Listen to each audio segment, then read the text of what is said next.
everyone? Welcome back to the 10th, I repeat, the 10th episode of the Almost Athletic podcast. Joseph, congratulations. Double digits. Double digits, baby. Double Who would have digits. thought? Who would have thought 10 weeks ago, what is that, in February, that we would be February. here? I'm fired up. I'm fired up to be here. This is an exciting week. We got a lot to unpack. But first, let's just hear, how are you, man? How are you doing today?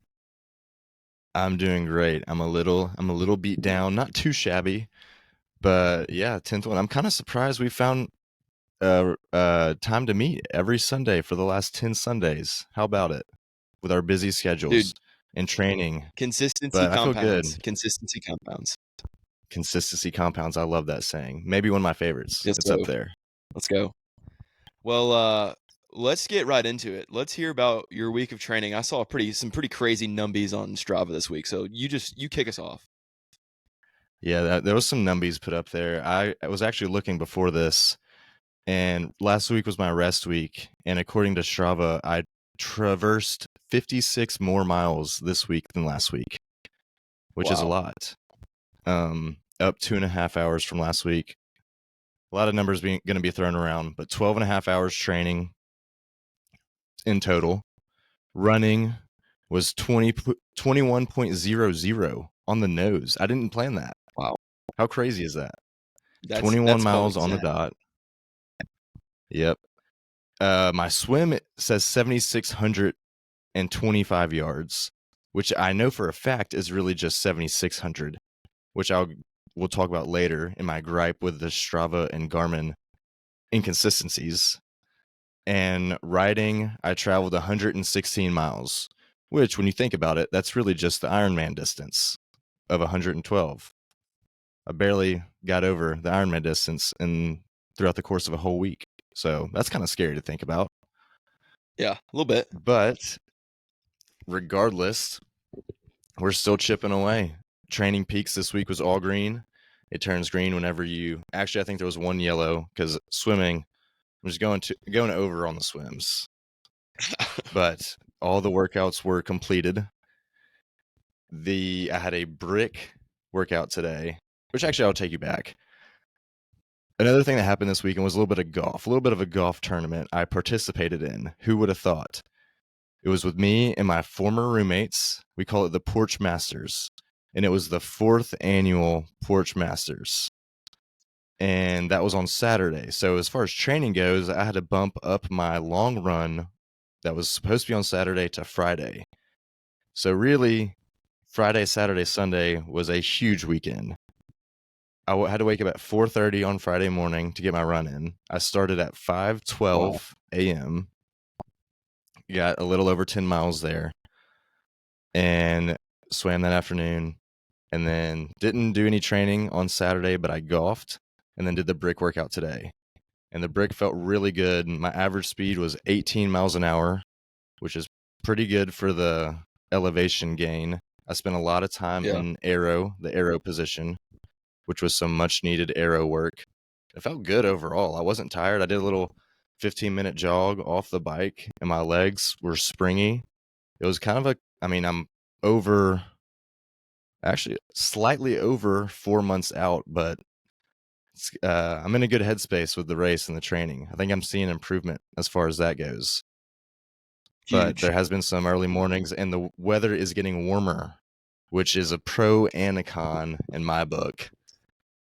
Yeah. Running when it's high 50s, low 60s in the morning is spectacular. But on hour 3 of the bike, when it's creeping up into the high 70s, it's a little warm. But I like the warm weather over the cold. So overall, I'm not complaining with it. But yeah, there was my week of training. Busy, but good. Some good work. I don't know if you had the same type of performances in your week. I'm eager to hear about it. I haven't heard about it yet. How was your week? It's been a fun week. Busy week, both training-wise and professionally-wise. Was prevented on, so we checked a lot of boxes as far as Training Peaks goes. Only had two reds, and there's a pretty good explanation for both.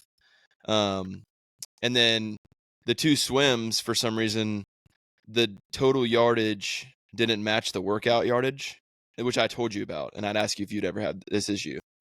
And so I just kind of wasn't sure what to do there. So I technically did. I'm counting those as greens because I did them. Did the workouts that were programmed. And then Wednesday, super long work day. My work day started at 6:08. I think I left my house.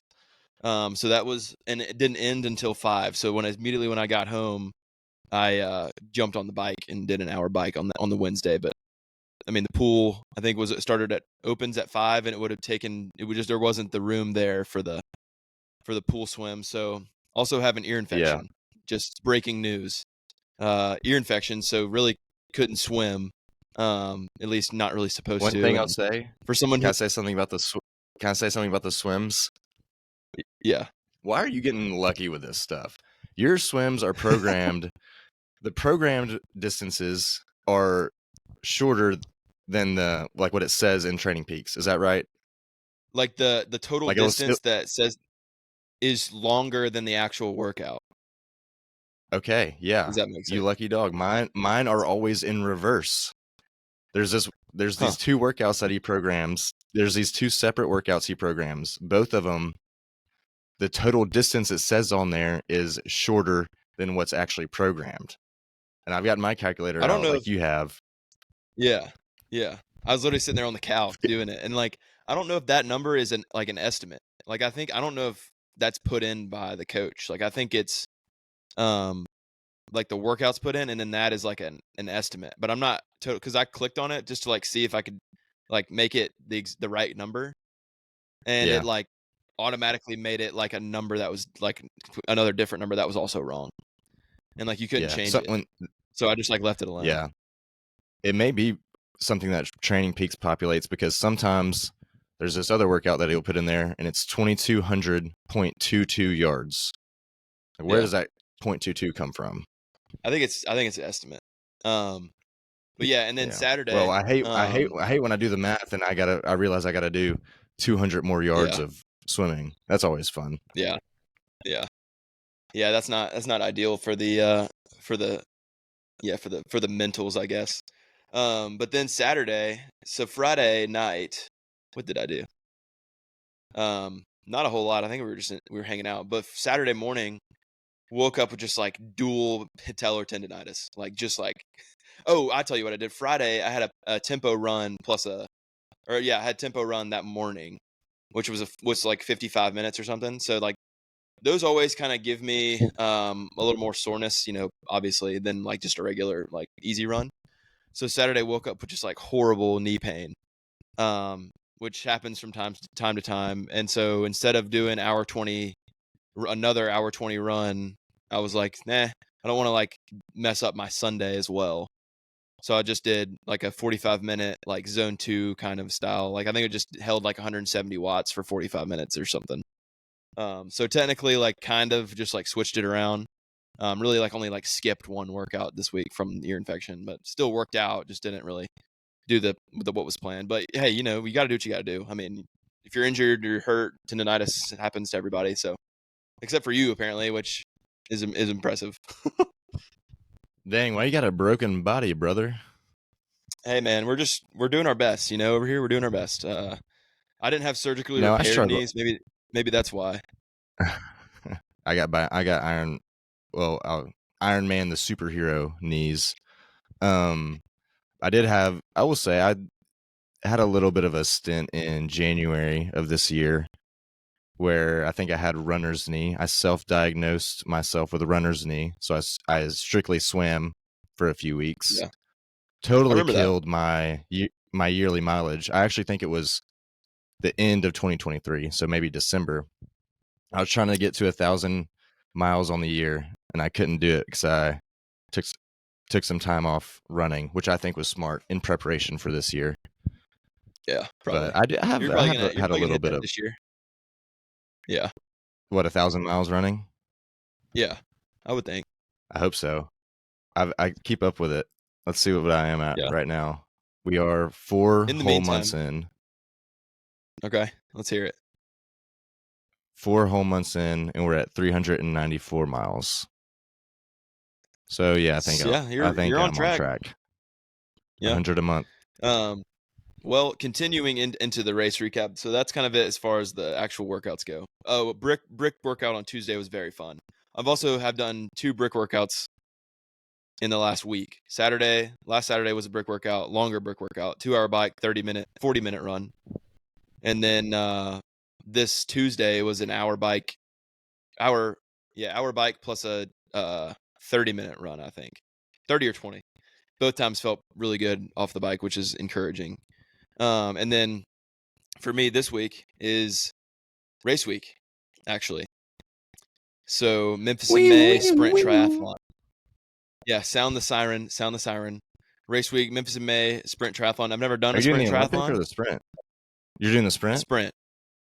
Yes, I'm Okay. fired up about it because I've never gone just balls to the wall on a race. I Yeah. have, but not like a triathlon race. I've always been trying to pace myself. So I'm Mhm. excited to kind of really try to push the envelope. I think the distances are What as such. It's, to my knowledge, wait. 550 Give me meter give me swim. give me the distances and what you think you'll do it in. Okay. Projected time. Yeah, that's a good good estimate. Okay, so let's see. We'll do, it's 550 meter / yard, whatever, swim. I think that'll take me, 12 minutes, 15.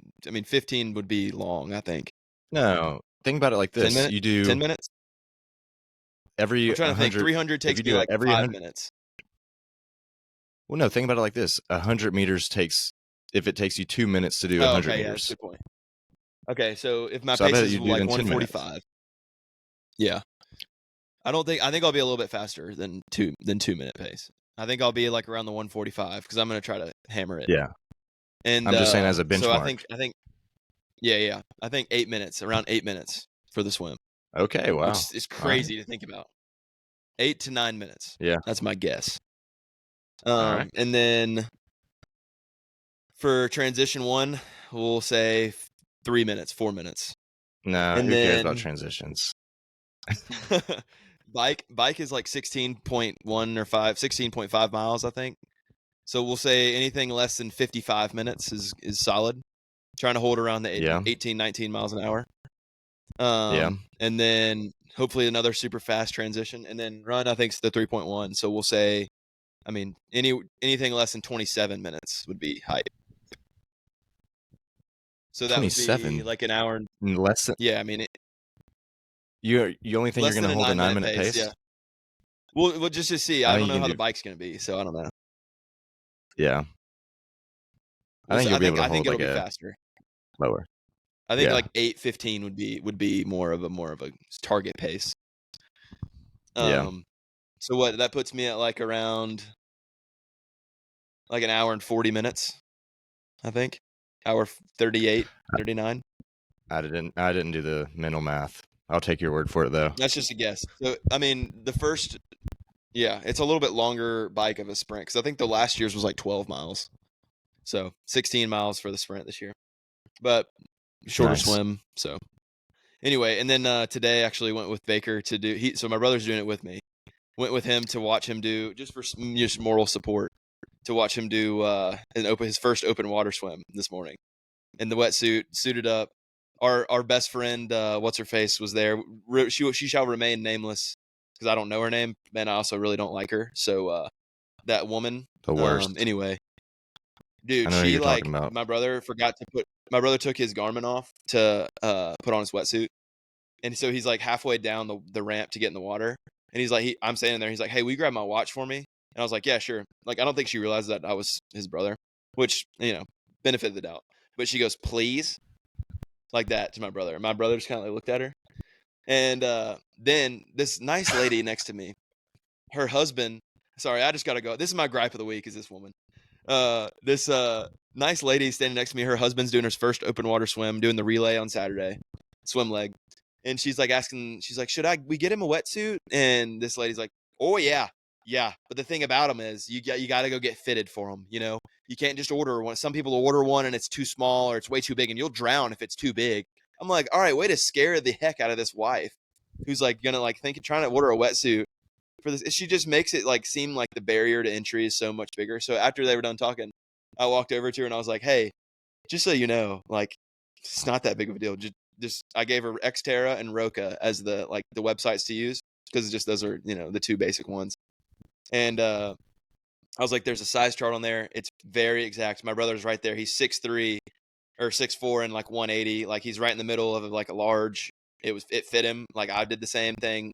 I have really good friends that are in triathlon. They've all done the same thing. Like just order it based off of his weight and height, and you'll be just fine. I promise. So anyway, that kind of made me mad today. She's ridiculous, man. That's a great way to put it. She's acting like the barrier to entry is crazy big. I mean, yeah, it's not that big of it's not that deep. You just order a wetsuit, and if it doesn't fit, send it back and get another one. Yeah. I've never heard of anyone getting fitted for a wetsuit. That's the thing. It's like who fits people? Yeah. Yeah, where are you gonna go for that? I don't know. That's crazy. Speaking of swimming, man, guidelines for pool etiquette is something that needs to be talked about more. So I swam twice this week. Both times had some issues. Monday, I'm swimming my long swim, 2,500 yards, and I started off and I'm feeling it. I'm cruising through my warm up, and I get about 500 yards in, and this guy gets in the lane next to me. Seen him before. He's a type of guy that likes to stand on the edge of the pool and hover around somebody to make sure that they see that he's ready to swim, you know. And anyway, so I could tell he was like sitting on the lane, so I pushed off and kind of turned back to like see if he was trying to talk to me, and he was trying to get my attention. So I was like, "Yeah, what's up?" And he was like, "Do you mind just like switching lanes with me?" And there was like just me and him. There's 4 lanes that are open. It was just me and him there. And I was like, I mean, sure, like I guess, like okay. So I just like get in lane 2. He gets in lane 3. I keep swimming, and then like 5 minutes later, I noticed that another lady had walked up, and he's talking to her, and he gets in the 4th lane, and she gets in the 3rd lane. Now I don't know if he knows this lady or if she like always has to swim in lane 3 or something, but that's not the case because I've seen that lady up there swimming in different lanes. So he just like for some reason asked me to get in a different lane for no real reason. And if that ever happens again, I'm gonna ask why, because I have to know. So don't do that if you're swimming, like unless you know, like if it was you, Joseph, and you were like, hey, can you switch with me? This guy's like splashing on me, and you like breathe the opposite way, then sure, like that's a good explanation for it. But like just so for nothing, spooked you. He spooked you. He pissed me off more than spooked me. But yeah, so I have like 3 quick guidelines for pool etiquette. Do not stand at the edge of the pool over somebody, like to where the point where like uncomfortable and they're like, hey, I'm almost done or whatever. Like just don't stand at the edge. Like we know you want to swim. Like you'll be done in a minute. And then another one, wait at least 10 minutes before asking to share if every lane is taken. Wait 10 minutes. Someone will probably be done. And then you can take their lane. Do not use any lane to tread water or float around and be on your phone while you play Candy Crush, because I've seen it happen multiple times. Save it for the aerobics class on Saturday. And then last one here, real quick. If sharing a lane with somebody, you should rest at opposite ends. Don't rest on the same side, just for the flow, just to keep things moving. Rest at the opposite side, and then when we see the other person start, it's probably a good idea for you to start also, unless you're just doing, many things. But I'll say all that to say this. I did share a lane with a guy on Wednesday. I couldn't understand his name because I had earbuds in, and he had a thick European accent. And good guy, he does it right. So shout out to that guy, and I will get off this pool soapbox. So that's what I've got. Man, those are a bunch of rules. They just need to post those around the GAC, don't they? Seriously, I mean, or immortalize them. Or maybe you just need to join eSporta. I don't have an issue with sharing. I've never shared a lane with someone in the pool before. Yeah. I don't even know how that would work. Oh, one last thing, and this has to do with treading water or floating. So this is what happened. One guy, this old dude, who swims in like zigzags all the way down the lane and back, and he's by 100, he's probably in the 5-minute range. Like it takes so long for him to swim. Younger guy, we're all sharing lanes. All 4 lanes have 3 of the 4 lanes have 2 people in them. This guy, this old grandpa, because he zigzags, nobody wants to share a lane with him. Well, this guy walks over and he's like, "Hey," ask the old guy, "Do you mind if we share a lane? Everyone else kind of is sharing a lane." I'm on this edge of the pool listening to this happening. So I'm fully keyed into this conversation because I'm ready to get mad, very ready. And so the grandpa, like, I keep saying grandpa, the old guy, like, looks around, sees that we're all, and he's like, I really don't want to. Which, you talk about setting off just a nuclear flame inside of my heart and soul. I get so mad. And then another guy that was sitting in the lane right there, also hearing this, looks at me and just like rolls his eyes and shakes his head. And I like just gave him one of the like, "What did that guy just say?" And just shake my head. And so I to kind of piss off the old guy and like appease the guy trying to get in, because he's a younger guy, probably around my age. I was like, "Hey, I literally have like 100 yards left and I'm done. Like, just, you can share with this guy that I'm with." And he was like, "All right, cool." And I like looked at the guy, like, after we had had this little conversation, I looked at the guy and just kind of like shook my head, like, what was that guy doing? And then kept going. He just kind of was like, what it is. But man, it made me so mad that I had to get out. Like, it was just like one of those things where it was just the focus was gone. My day was over. Like, it's just hilarious. So anyway, Dude, that's what I don't know how you do. I don't know how you do it so much. I get nervous at the pool I go to. There's a zillion lanes. There's really never an issue with sharing. But I mean, sometimes it is crowded, and I'll like get nervous if I see someone. Maybe they're like warming up, but I think they're waiting for a lane. That's all I can think about.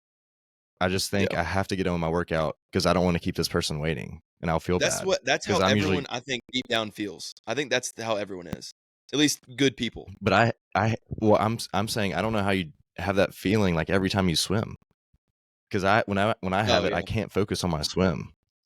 Like it sucks. I mean,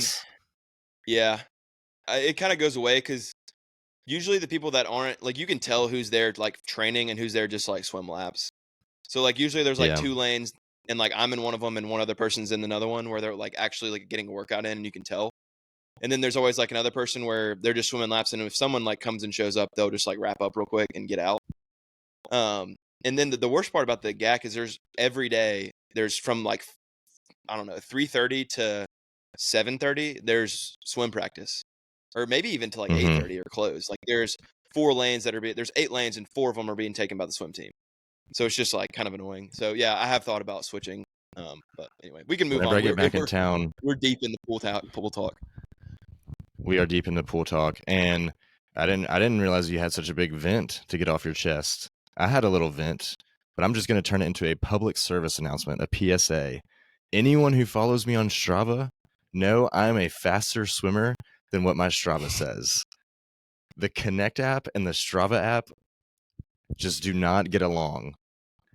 For instance, this most recent workout I did in the pool, Strava had me at 157, I think, minutes per 100.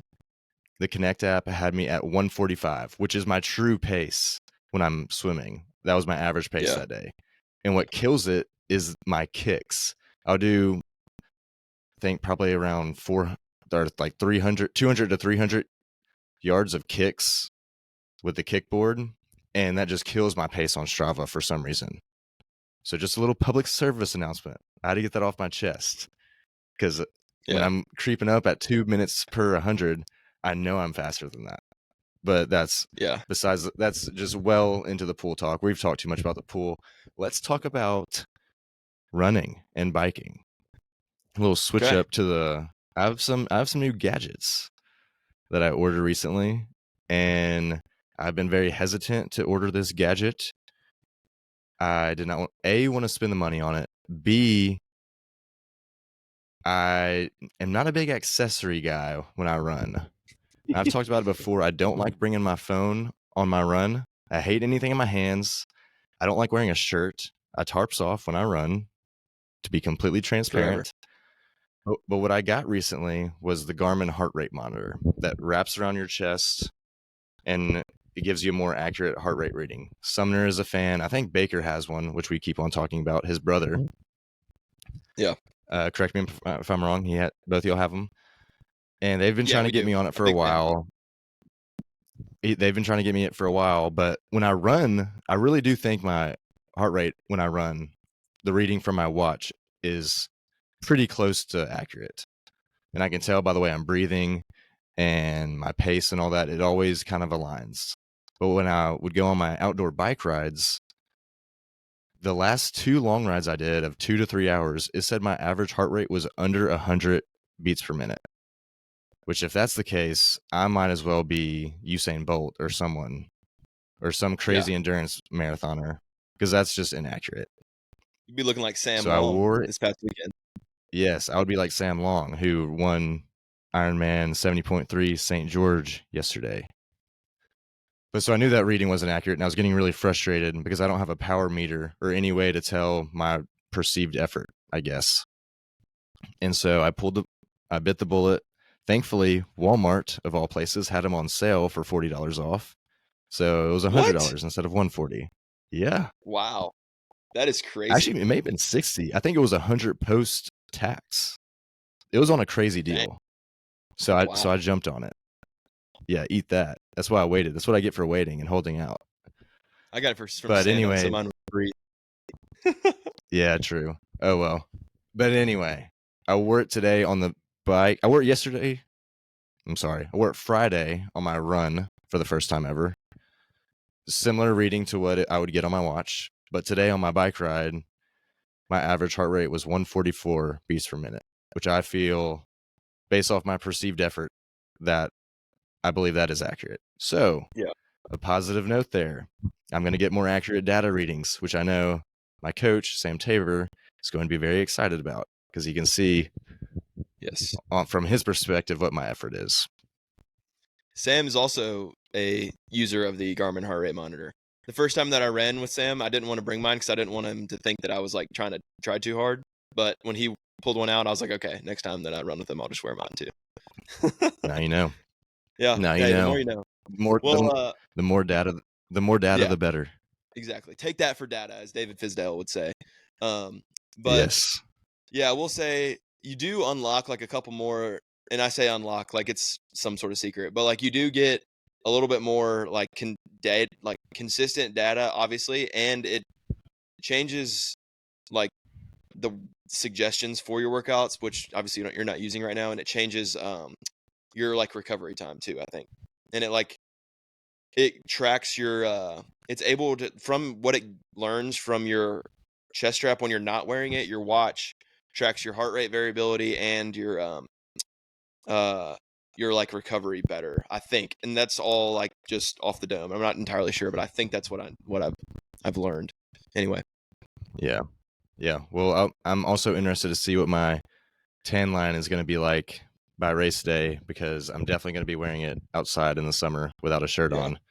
So I also kind of wonder what people think of me when they see me running around. Yeah. Like, they probably think, hey, that guy is being real safe. That guy's being real safe. He must be worried about his cardios. I need to wash mine is what I need to do. It's like, it's just salty. Yum. Yeah. Speaking of wash and salty, this next product review has nothing to do with either of those things because it's sweet. And it is the BPN Go Gels. I don't know if I mentioned before that I got them a few weeks ago because I had a discount code, but I've been a user of them over the past few long workouts, and I gotta say they're very good. I like them. Sumner's had them. He did a review on the talk about it. Check out Almost Athletic Pod on talk. But I've been using them, and I do like them. They are similar to me to the Spring Energy Gels. I don't know if any of y'all have had those before, but the Awesome Sauce flavor is one I'm a big fan of. It tastes just like applesauce. Unfortunately, the Go Gels that I have are not the apple cinnamon flavor, which would be the comp to the Spring Energy Gel. I have the mixed berry. But there is some apple in it, honestly, and you can taste it. When I tasted it, it honestly tasted kind of similar to an applesauce with a hint of fruit, is what I would compare it to. But they're good. They're way more viscous, I think is the right word, than a goo, than a normal goo, which makes them way easier to go down. The only thing, go ahead, and I want to say one no, more no, thing no. I don't like about them. You go ahead because I know what you're gonna say, and then I'll go.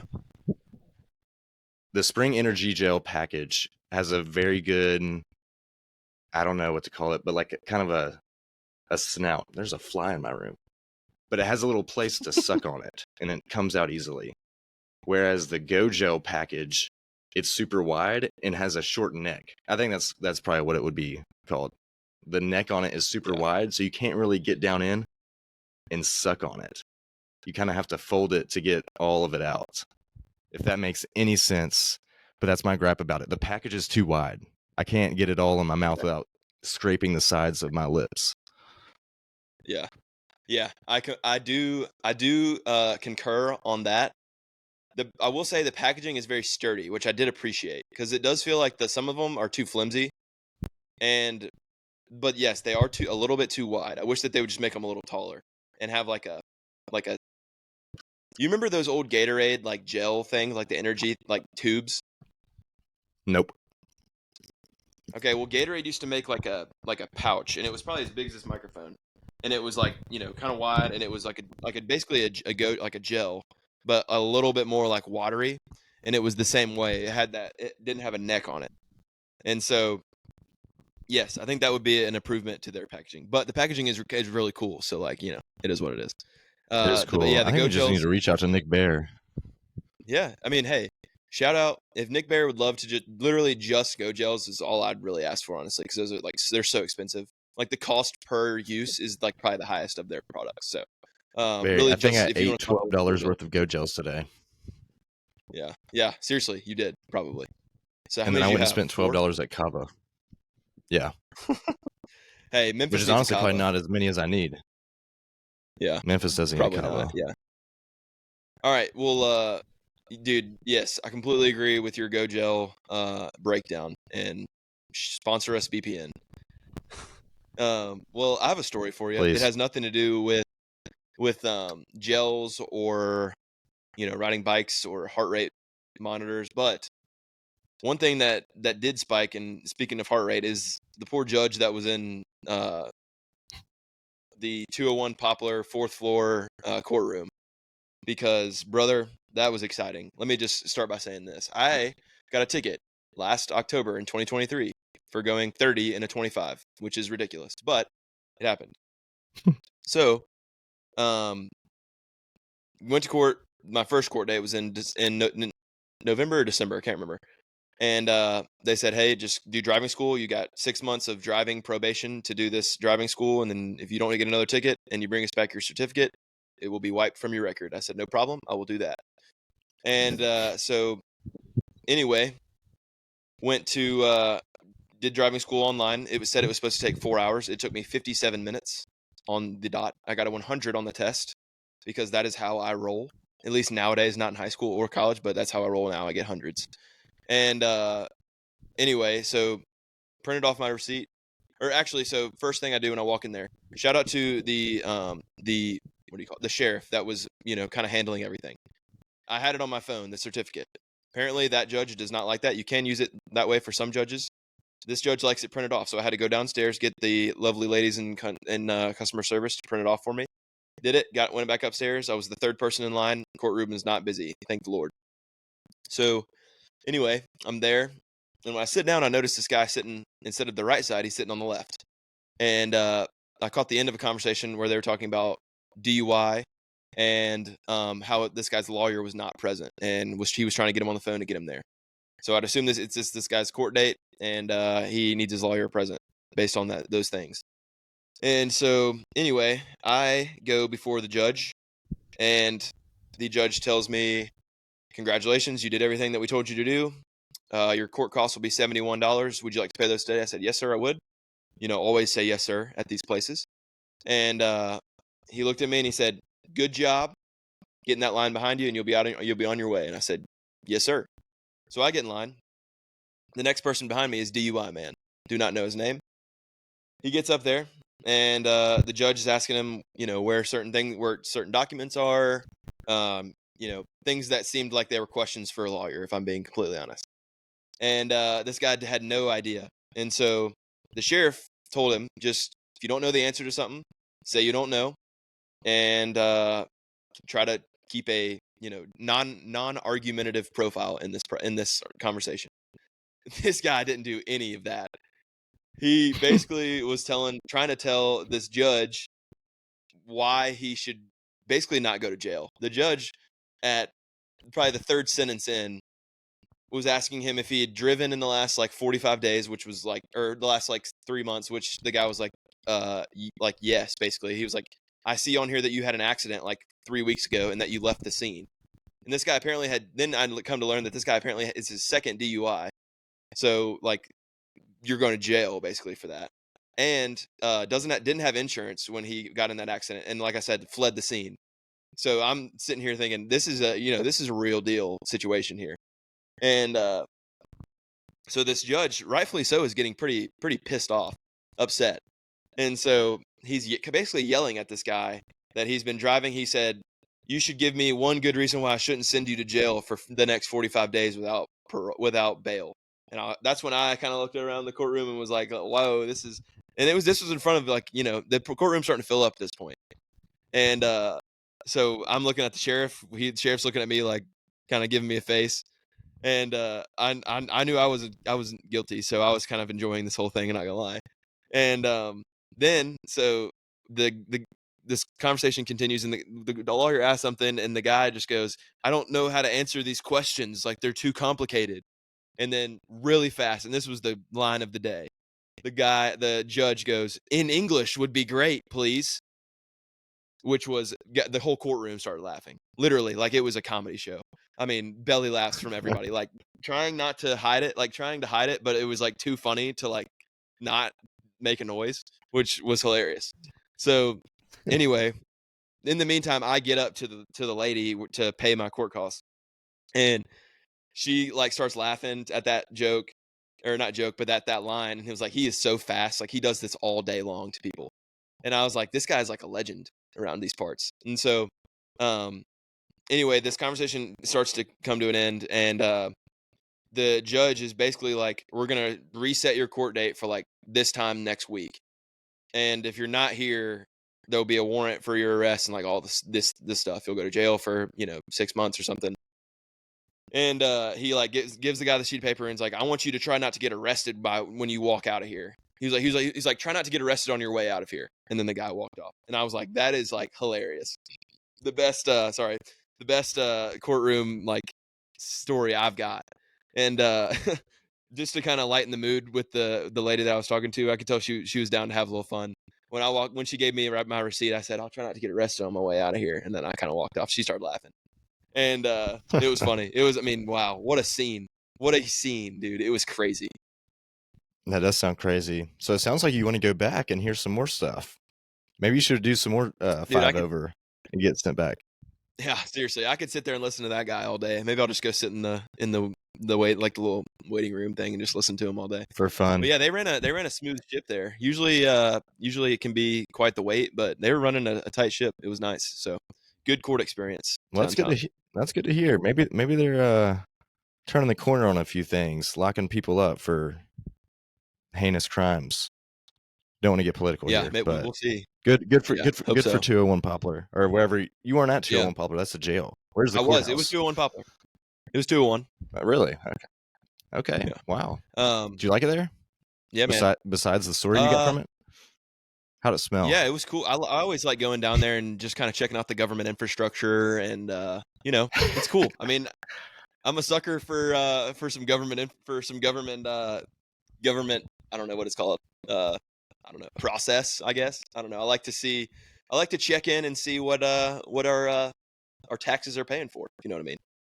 Yeah. Okay. Wow. Well, that's one way to think about it. I didn't expect you to say that on any podcast we would ever record, but that's good to know about you. Yeah, I like it. As long as I'm not going to jail, I'm walking out of there, to carry on my day. I like to check in every once in a while just to make sure I don't need to run for office.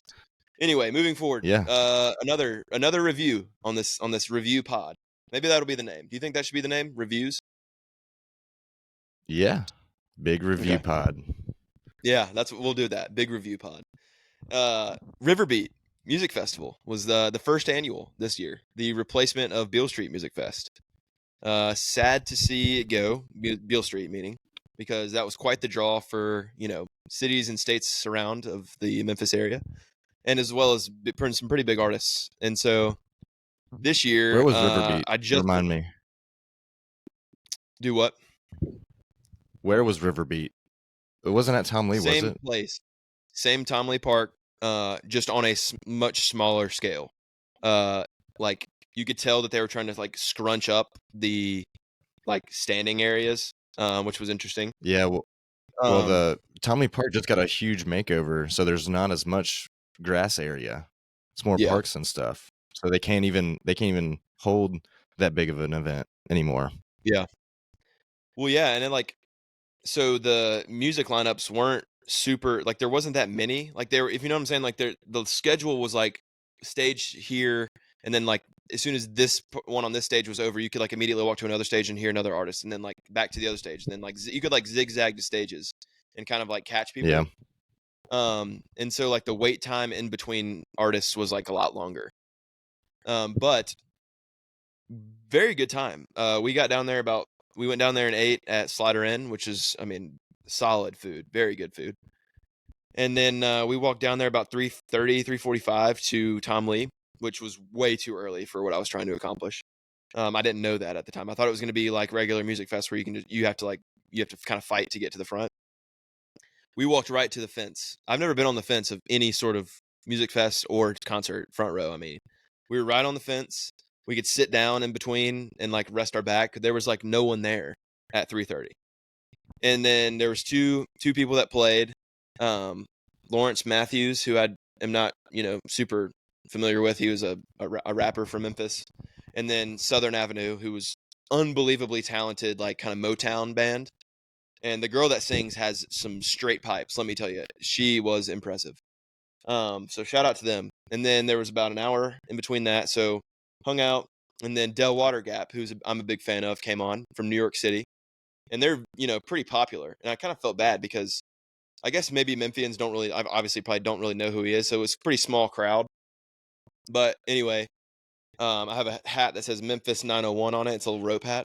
And he had mentioned like after the first song, like my outfit, aka his hat, was like brought to you by Bass Pro Shops Pyramid, which is apparently where they went earlier in the day.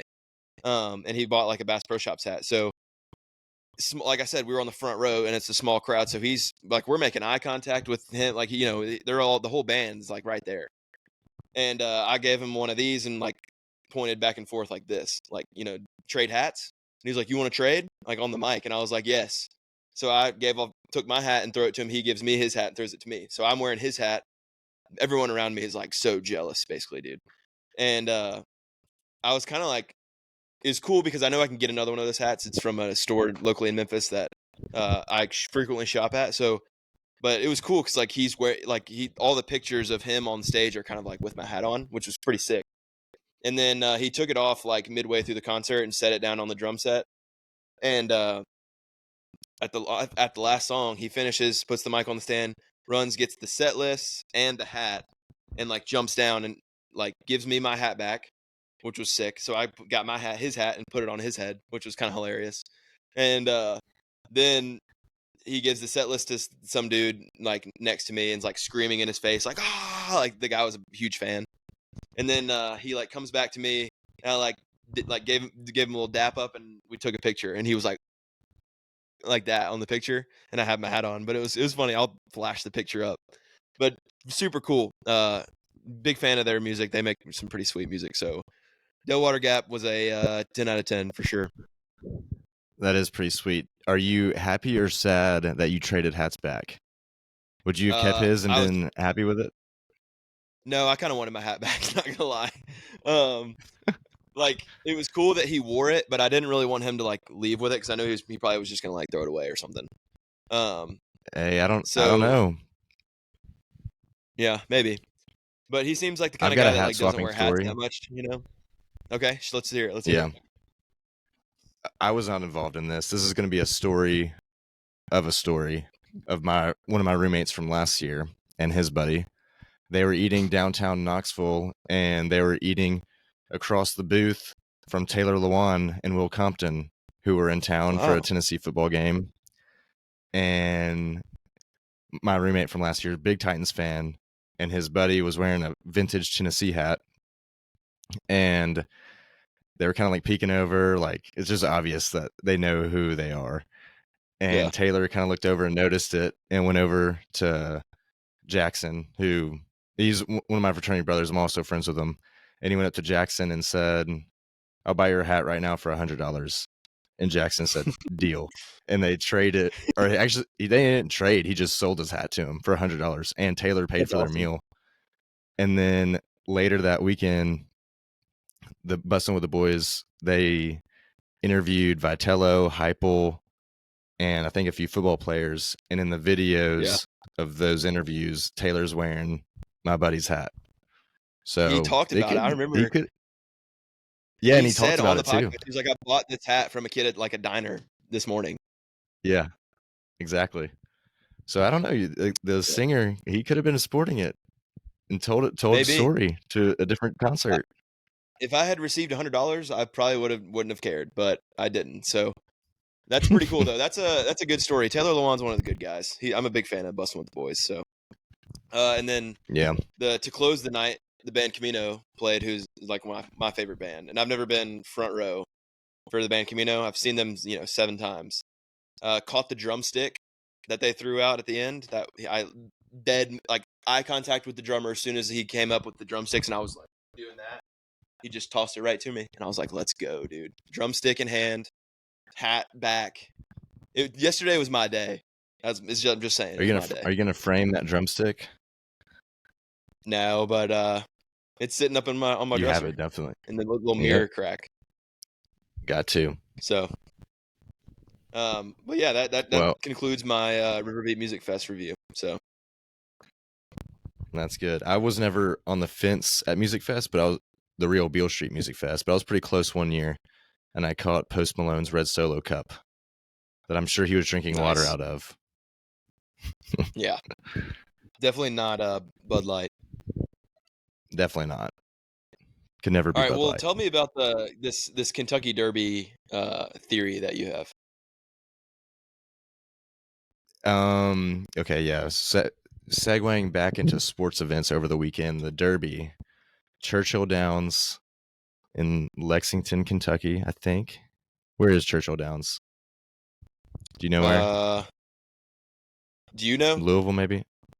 No, I Nah, don't know. It's I in think Kentucky. aren't they all kind of Regardless, in it doesn't Kentucky? matter. Yeah, yeah.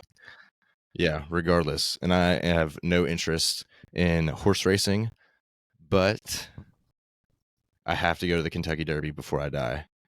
Ironman, sub 3 hour marathon, Kentucky Derby.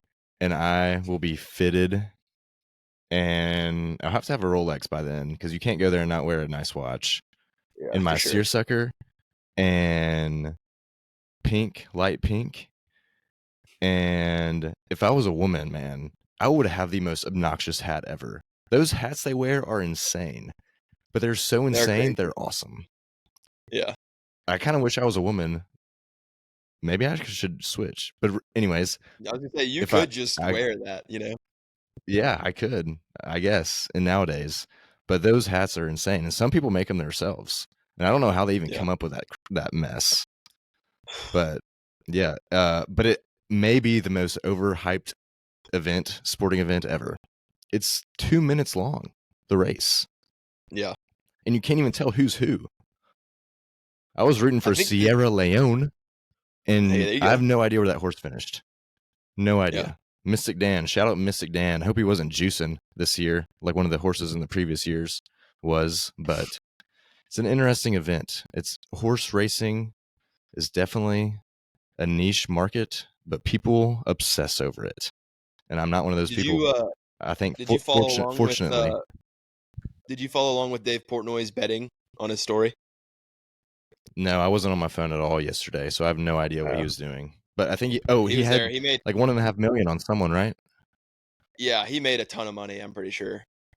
Really? I don't think he had 1.5 million on anybody, but I know that he had like 100 grand on somebody or something. Oh yeah, 1.5 million's crazy. Yeah. A couple hundred It'd be grand, quite a bit. which is Yeah. which is also crazy. But he's been on a hot streak. He had UConn winning it all, Michigan winning it all, and Yeah. what was the third one? I can't remember. He had a third major sporting event Yeah. bet hit, and he actually did have like $1 million on those. He had $1 million on I can't Alabama remember. versus Michigan, and he had $1 million on Michigan to win. And then he Yeah. won that, and then what he won, I think he put another $1 million on the Michigan versus Washington, Michigan to win. Yeah. But yeah, I don't have much for the sports segment this week, but here's what I do have to say. And I don't know if you need to watch the rest of the Timberwolves versus Nuggets highlights, because Anthony Edwards, he has greatest of all time tendencies, GOAT tendencies. And Because he's that's Michael all I'll Jordan's say. son. I'm pretty sure he's Michael Jordan's son. Like, I'm not even kidding. Me and Like, my he buddies looks talked about it this weekend. Me and my buddies talked about Go- it this weekend. The conspiracy: Jimmy Butler Yeah. and Anthony Edwards, Michael Jordan's long lost sons. I think that is It's gaining highly- traction. It's gaining a lot of traction, because Anthony Edwards is a freaking dog. He is so good. Well, I love it. I think he's Yeah. hilarious. Even though he's kind of like Ja's rival, there's a lot of discussion over who's better, Ja or him. I'm always going to side Yeah. with my boy, the Grizzly, Ja Morant, but Ant's fun to watch, and he's funny. Yeah. So I think outside of anyone on the Grizzlies, he's my favorite NBA player right now, as of today. that's good stuff. He's the next gen. Yep. Yeah, I think that's going to be the best series of the playoffs, honestly, is Nuggets versus Timberwolves. Most exciting. And then you think the Nugs and then you have the Nugs and the Celtics in the finals. We'll see if that holds true. We'll see, Looking man. good so far. The Nugs might lose. They're down 1-0 right now to the Timberwolves. Hey, it's a 7-game series for a reason. That's why they play 7. That's why they play 7. Yeah. All right. That's why they play 7. We got a quick. I'll close this out with a good word, unless you have one. Okay. No, perfect. Go ahead. Do you have a good word? I was gonna say shout out to Harvest. Let's see, Jamie Trussell. He announced today that he's taking a new job at a church plant in Austin, or Dripping Springs, Texas. So an emotional morning, but he has been an awesome preacher and assistant pastor at Harvest for the last like 8 years, I think. But since I've been there, like 4. So shout out Jamie. Dang. Shout out Jamie. Well, on a similar note of people moving off to different places, last year I had 8 roommates. There was 9 of us total. And since we've all been graduated, we've all kind of dispersed to different areas. We're all still in Tennessee, but this weekend we all made an effort to get together over the weekend and play some golf, which I'm terrible at, by the way. I didn't talk about it earlier, but Charlie Woods could have beaten me if he was blindfolded and playing lefty. I am so bad at golf. But that's besides the point. We got together, we had some fun, and just want to say we're going to try to do this every year. We have a trophy with plaques of we're calling it the Porch Masters, and the trophy has the winners of each year. And so every year we're going to try and get together at least one time in the 52 weeks, find one weekend. And I just think that's important. Even though people disperse and go their separate ways in life, it's good to communicate with your friends, reach back out, put an effort and time to get together every now and then, or phone call or text. Kind of similar how we have this podcast. This is a good way for us to connect, living on opposite ends of the state. But that's my good word. A little reminder to reach out and put an effort to the people you care about, because they'll be in your corner forever. There's my good word. That's a good word.